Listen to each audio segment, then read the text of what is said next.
Liz Truss's government had looked like a government in freefall for some time. The question around Westminster wasn't will Liz Truss go, it was when will Liz Truss go. Ultimately, she could never recover from the damage of that mini budget. She tried for weeks.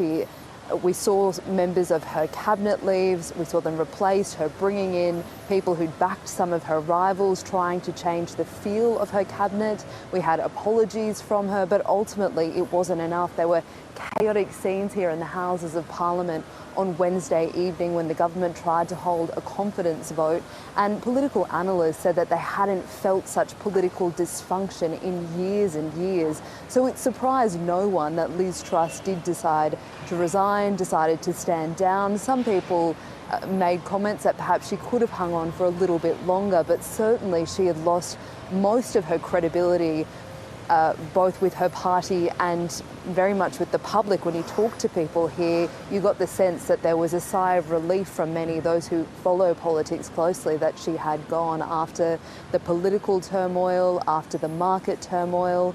So in short, the answer is Liz Truss perhaps could have survived for some time, but not for very long. So talk us through what happens next and who are the top contenders to be the next Prime Minister?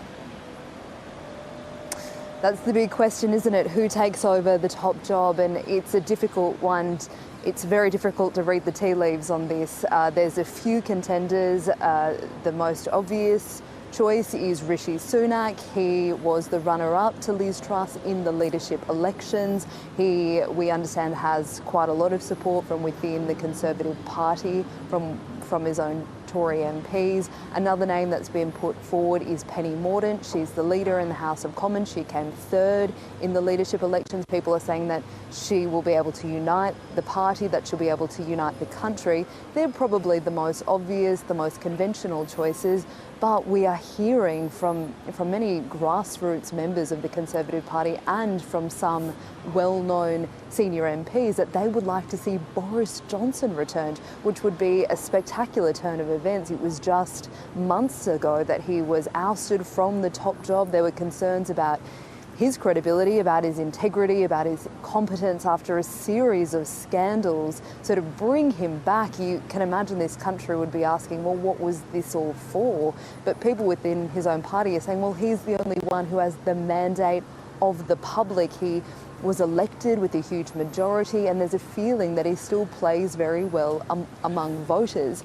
So now the process is really left with the Tory MPs. They have to decide who they're backing, and ultimately only those who have more than 100 MPs who back them will be considered a candidate. So if there's only one person who meets that threshold, well, we'll know who the new Prime Minister is by Monday. If there's a couple of candidates, well, the Conservative Party members might also have a vote, and we won't know probably until the very end of next week. So it's one to keep your eyes on, and it really could go any way at this point.